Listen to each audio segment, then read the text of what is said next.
Right, ladies and gentlemen, so what we've got here is a 2016 Mustang EcoBoost. This spec is the EcoBoost I just said in ruby red. Let's just, first thoughts of the car. I think it looks great personally. It's got a whole heap of character and it's unmistakably American muscle. So first we'll start with the obvious, the paint. So it's got the ruby red paint, which is an optional extra for approximately, I think it was about £700, 675, but very close to that, if not. So let's start at the front of the car. So if we have here, first thing I love the grille with the pony. I prefer that. If you look at the GT one, it actually has two lines there, which I'm not actually that keen on, if I'm honest. I do prefer that, which is quite strange. So come in here, obviously a big bonnet, all muscle. That's basically all muscle cars have that. I love it. It's got the two big lines coming down. So let's come around to the car. So you've got a lot of muscular lines, makes the car look great. Another thing what I love about this car is when you're driving it, you look into the mirrors there. You might not see it really that well, to be honest, on the camera, but the shoulders really stick out in the car and it just really reminds you that you're driving a muscle car. So back to the tyres and the alloys. So this one is a custom pack Mustang. So with that, I've got the nickel alloy, multi-spoke. Now if you don't go for the custom pack, they are going to be black, whether you get the GT or the EcoBoost or not. Just depend, it will just be different by multi-spoke, or it won't be multi-spoke. But this one is multi-spoke with the nickel. It also comes with Pirelli P0s, which is quite a nice little touch, and then 19 inches. I actually really like these alloys. At first I thought before I was going to actually pick the car up I might have changed them, but I actually really like them. They're quite big. I just think it's quite a nice design actually. So coming more to the rear of the car now, we've got the clear tail headlights. Now I love about this car. So not many cars I don't think really have that, and I think it almost makes it stand out slightly. It's beautiful. Obviously we've got the Mustang pony emblem right dead in the centre. So if we go ahead and open the boot, I think the boot is pretty impressive actually for the size of it. It's not too deep, but it's quite long, and the back seats come down as well, so if you do need that extra space, you've got it. And this, baby, this is worth every penny in my mind. If you are thinking about getting one of these cars, please get the custom pack. It costs about £2 more, but you're getting the alloys with it, you're getting the speaker, you've got parking sensors, and you've got a few other bits and pieces with it. For £2 really is an optional extra. Nowadays I don't think that's bad, especially for what you're getting from it. So don't cheap out, do it. So basically, yeah, that's the exterior of the car. Not much else to say about it really. I do actually like the chrome here, which, believe it or not, only comes with the UK spec models. The US doesn't actually have that. I am thinking one thing about getting on my car actually is maybe getting that wrapped. Maybe, I'm not too sure what colour. Maybe even try and mimic the same colour here if I can. If it's off then I won't. Or maybe in a silver, just make it stand out a little bit more. But yeah, that's basically the exterior of the car. Now let's go and take a look inside. Alright, so now we're sitting in the cabin of the car. Got the keys right here. So let's go ahead and start it up. Alright, so let's start with the basics, shall we? And we'll move on from there. Electric seats. Up, down, backwards, front. And you've got a bit of lumbar support as well if you want. So let's start with the steering wheel. It's actually a little bit smaller than I expected, but I actually prefer a smaller steering wheel. I don't like big steering wheels. So leather exterior of the steering wheel. And we've got the pony emblem in chrome, dead in the centre. So you've got all your little buttons on the steering wheel. So you've got your cruise control settings over here, your regular kind of settings just for the basic stuff for your car. Controls a lot of different things, so we won't go through that, take forever. You've got your audio system, so your volume, different audio bits and pieces, and then answering the phone, closing the phone, and just basically audio response there.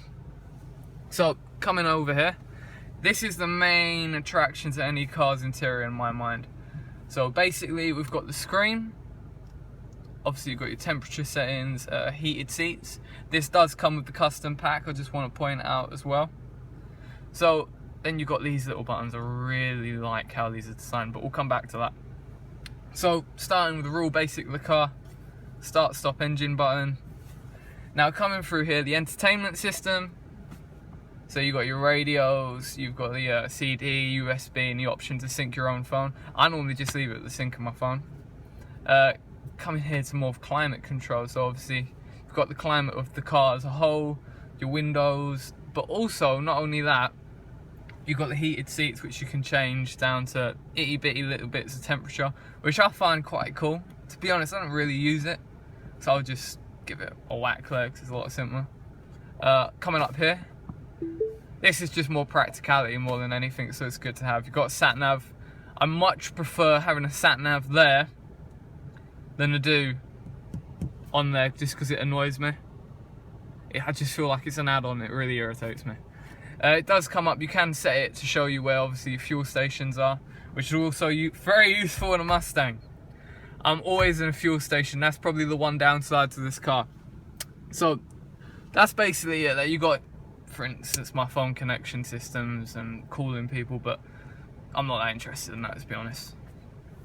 So come in here. Something I just want to point out, and it's something really stupid, and most people don't care, but if you're watching it, you're going to watch it anyway. So, leads. Now, what I like about this is something really simple. There's nothing worse than getting in a car and touching a button which feels like it's about to literally drop off. They're quite sturdy, so they feel a little bit more high quality. It's the little things that count, and that's a big thing to me. So coming down, these buttons. Now, you've got your obviously hazard lights. That's just a necessity, really, let's be honest. But I just like how it's turned out. Right here, you've got traction control. If I'm completely honest, I never touch that button when I'm driving, just because I'd rather be safe than sorry, especially in the UK. If you're watching maybe in America, still obviously traction control you want to keep on, but we have some seriously bad weather here, so that in my mind could be a death wish. So coming here, steering. So just changing the comfortability of steering, if you want it loose, hard, depends what kind of driving you're doing, where you're driving. So if you're on a track, obviously you want it a bit harder, but if you're just cruising around town, have it nice and comfortable and loose. And then mode. I do use the button quite a lot, actually. So this basically changes it from normal mode, sport plus, racetrack mode, and snow and wet. I do think this is actually quite a useful button, just because if it is really bad weather and conditions on the road, I actually normally do put it in the snow and wet, just because I'm fully aware of what this car can do. Keep in mind, it is a rear-wheel drive car with 317 brake horsepower, so it has got a kick to it.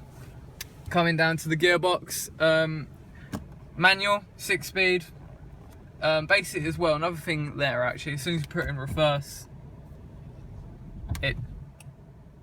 I've just stalled the car. Yeah, we're gonna ignore that anyway. Let's crack on. I forgot the engine was on. So anyway, let's have a look at it. So obviously this is always useful when you've got a big car, because obviously you don't always know what's coming behind you, especially if you've got a few blind spots. And anyone that drives a sports car, which is quite big, or any car which they like, and they're reversing into a small spot, maybe where there's curbs or cars really close, your heart pounds out your chest. So this is a good thing to have. And it also has parking sensors, so when I am getting a bit close to something, it's going to beep and let me know. So it makes you quite aware, which is always good. That does come with a custom pack, I would make aware as well. I like the gearbox as well, really short shifts, and they're quite sturdy, so you really know when you've changed gear. The handbrake's quite high up, actually. But I actually can't, I got used to it. At first I wasn't too sure about it, it was quite hard work, but you get used to it, and I actually kind of like it now. Cup holders, this is quite important when it comes to a sports car. Anyone who owns a sports car, especially more of the high-end ones, like you're paying about 100 grand, you ain't got a cup holder, can be slightly irritating for everyday use. As well, another thing, you probably won't see it through the video, it's very small actually. You've got a little outline of plastic there. You won't see it in the day, but at night it illuminates to whatever colour I want. I can change the colour. Obviously, you've got pad in there, armrest, which is always nice to have.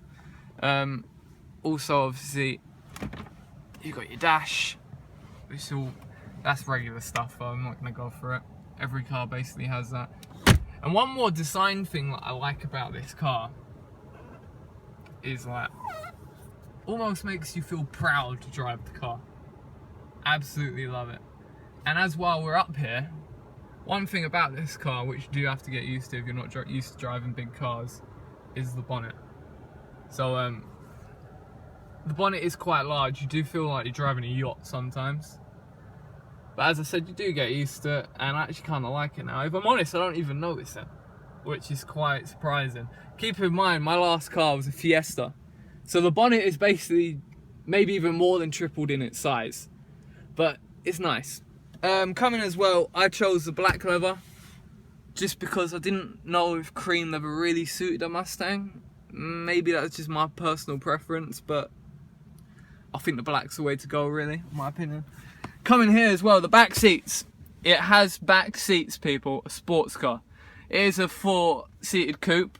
When I say it's got back seats, they're actually quite comfortable, but I think if you're over 5'8", it may be slightly uncomfortable after a while, just because you ain't got a lot of headroom. But if I'm completely honest with you, I really don't care, because I'm not sitting in the back. I didn't buy it for that. So anyway, keep intact, keep watching the videos. There's always going to be more videos, whether it's this car, other cars. I'm always going to be doing reviews, news, what's coming on in the car industry. So keep watching, subscribe, and I'll see you next time.